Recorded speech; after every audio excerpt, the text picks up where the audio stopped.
into July already, which is crazy. But I have been slacking on deer season prep. I got a lot of stuff during turkey season, and I had a really awesome turkey season, but it is now time to switch gears to deer, which is all of our favorites.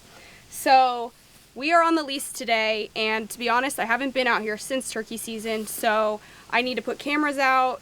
It's about that time where deer are starting to really take shape in velvet, and we're gonna be able to actually tell what some of them are, what they're gonna be come fall. So I'm really excited. I have maybe 2 out that have just stayed out since last season. So we're gonna pull those cards and then put new cameras out in a bunch of different spots. So I'm really excited about that. That's our main goal for today.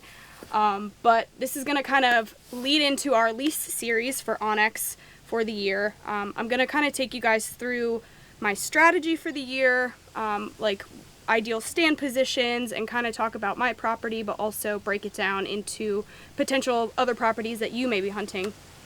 So we're gonna do a lot of that, and then come August we're gonna go into like food plots, and then it's, you know, September, October, and we're into deer season. So it's coming up quick, and so we're gonna get cameras out and see what we got on the farm.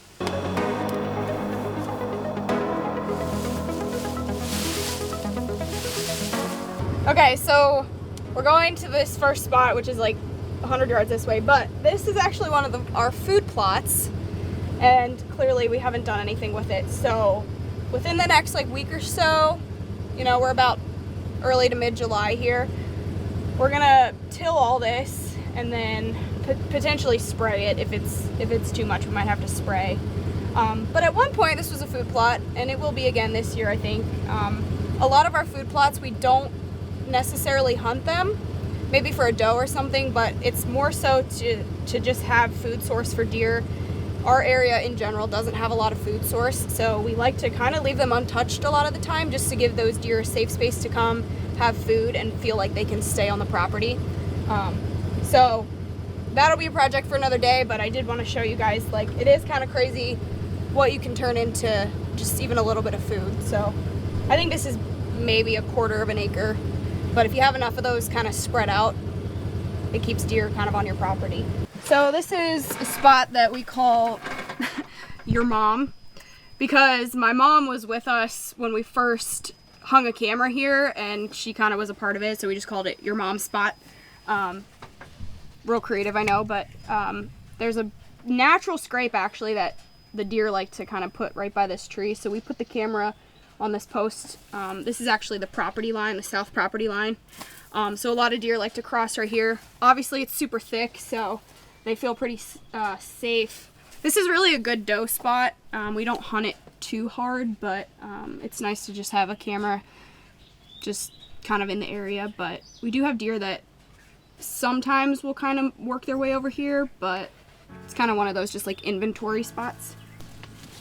This is just my personal philosophy. I like to leave things super natural as much as possible, super tall, because obviously there's still baby turkeys, baby deer, other baby animals that are just still kind of using a lot of this thick cover this time of year. So I try to be like super minimal until like late August. Obviously when you're doing food plots, you gotta spray, you gotta cut, whatever, but outside of that, I try not to cut any more than I have to.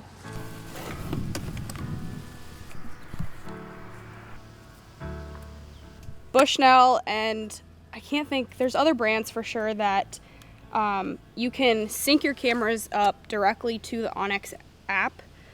So you can go on onX, see photos and everything directly in the app, which is super handy. However, I already synced up all of my cameras last year, and now this year I don't remember, like, I don't think this exact camera was in this exact spot. So I'm gonna have to go through and maybe like delete a few and re-add them. Which is not a huge deal, but I'm gonna have to do it. And I will say, it definitely helps, you know, as far as like having intel. If you have a property for a few years, you can kind of figure out where the deer are, where they wanna be at different points of the year. So this is a spot that I know there's gonna be some action. But if you're at a new property, or you're, you know, getting permission or whatever, there's obviously things you can look for. So like a spot like this, we initially chose because there's a scrape that the deer made on their own. It wasn't something that anybody put in. So there's a scrape here and 2 really major crossings. So if you're looking at a piece and you're like, okay, like where do I start? Something with like a high traffic area is a really good place to start, even in summertime, because deer will come through. They'll check scrapes year round. Obviously it's not the same as the rut, but they will come through here. So if you can find any kind of high traffic area, that's a good starting point. So we're now at my favorite part of the whole property, and this is where I've actually shot a lot of stuff down here. This is where I killed swoops. I almost killed a buck last year. I killed some turkeys down here. It's just like a really good spot. There's 2 ag fields on either side of a draw, and it kind of leads up into the main woods that we pretty much leave untouched once you get real deep in the woods. So it's a nice little pinch. This particular spot, like literally right here, I guess that was 2 or 3 years ago, we had a deer that was only here in the summertime. We called him Mag 10 because he was a big mainframe 10 with a bunch of kickers, like probably pushing 190. So just a giant deer, but we never once laid eyes on him in person, and he never was here during season. So he's one of those deer that it's kind of a mystery what happened. He didn't show up last year, so who knows, but this is just a really good spot. A lot of big bucks like to live. They bed on the neighbors, which is also relatively untouched. So it's just a perfect spot, really. So I do want to put a camera here. I'm gonna have to get a T-post, I think, though, because there's not really an awesome tree, but it's a good spot. So we're gonna actually go up close to my swoop stand, I think, and put one there.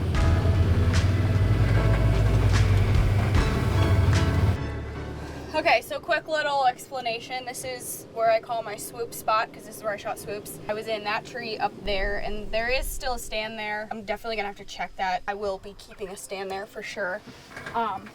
So I shot him 2 years ago when this was beans. Last year, Short Twos was the deer that I was trying to get. And I really didn't talk a lot about him because, one, I got hurt halfway through the season and my season was kind of cut short, and I did not end up hunting him kind of as much as I wanted to. That being said, I did have 2 really good encounters with him. Out of that same stand, there's a scrape right here under this grapevine, and it's just like any big deer that seems to be in this area loves to hit this because it's on the east side of this draw. So any kind of west wind blowing across, they all love to just walk this edge and scent check. So it really is a dynamite spot. I love it, and we're gonna actually cut down in. I'm gonna hang a camera, so let's go do that. Right in that tree. So this would be like a 16-yard shot. It's the shot you want. It's the shot I want, but he didn't give it to me, so maybe this year. Which is nice. Like, this is a nice little corner here because I could shoot the field too, which is how I shot swoops. He was back in the field. It helps if you don't have deer that are coming this way. Like last year, Short Twos wanted to go the other way for some reason, so I at least was able to technically have a field shot if I needed it.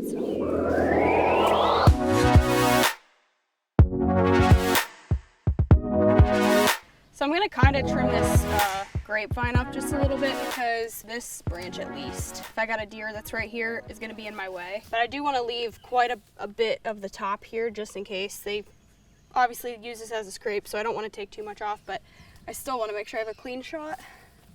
And this one is kind of, maybe even this one kind of in the way. So the next camera we're gonna go to, we call it Teardrop because the little teeny field that it's in looks like a little teardrop. That one I actually have had out, and it's been going, like, I can't remember when I changed the batteries, but it was still during deer season, so it's been out for a while, and it's got a lot of really good photos on it. I want to pull it and exchange the card because there's video files that I want to get off of it, especially of like last season from like the deer that I was trying to hunt and stuff. So we're gonna go check that. I'm for sure leaving that camera though because it's a good spot. Alright. Typically, like, obviously it's real tall this time of year, but this particular draw has super thick like woods bedding on the other side. So a lot of the deer, once this stuff kind of dies down for winter, they'll kind of transition and go to the opposite side, which makes it really nice for access because you can come in here and not bust anything out. So I sometimes have a stand in this corner, and then there's also one on the other side here too. So just kind of depends on the wind, but if you can figure out where exactly they're bedding at certain times of the year, it can really work out in your favor. These deer are always on the other side come deer season, but right now they're in this, which is really cool. That was a big deer. Let's go check the camera. So if you can do it, I highly recommend getting solar panels, especially if you have obviously spots that are real sunny, because it really saves on batteries. This camera's been going, I guess maybe all of deer season, if I can remember correctly.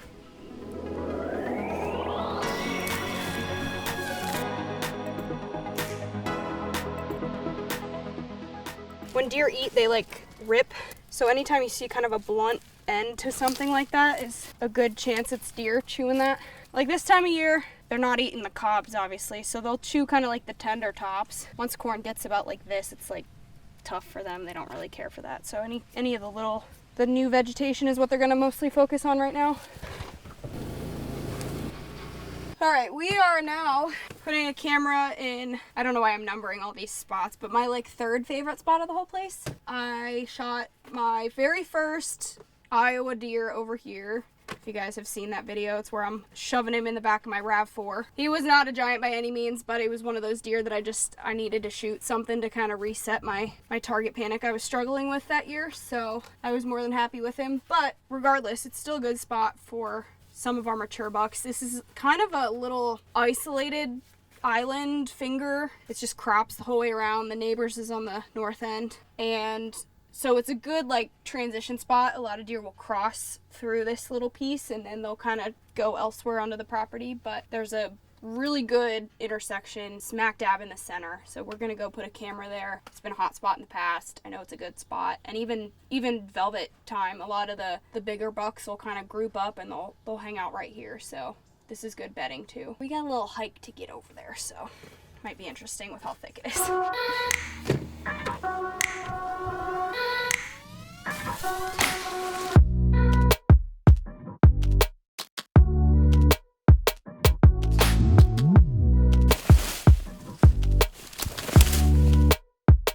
I actually had this camera here last year and I got some decent velvet pictures, so that's kind of also my thought process. It's very random, but they do come through here. And it's also a perfect spot for a solar panel because it's full sun most of the day. Hot one, boys. Gas gauge is broken on this thing, so it says I need gas, so we're gonna put gas in it.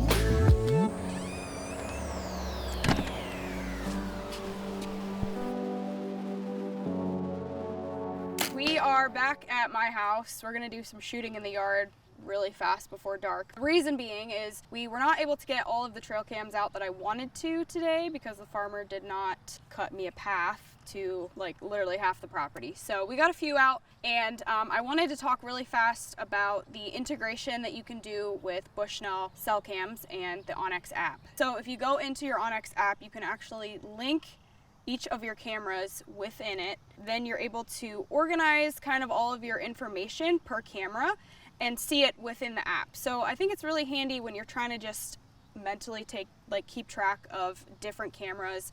I put a bunch of cameras out, so sometimes it's like nice to see everything kind of like where they are location wise.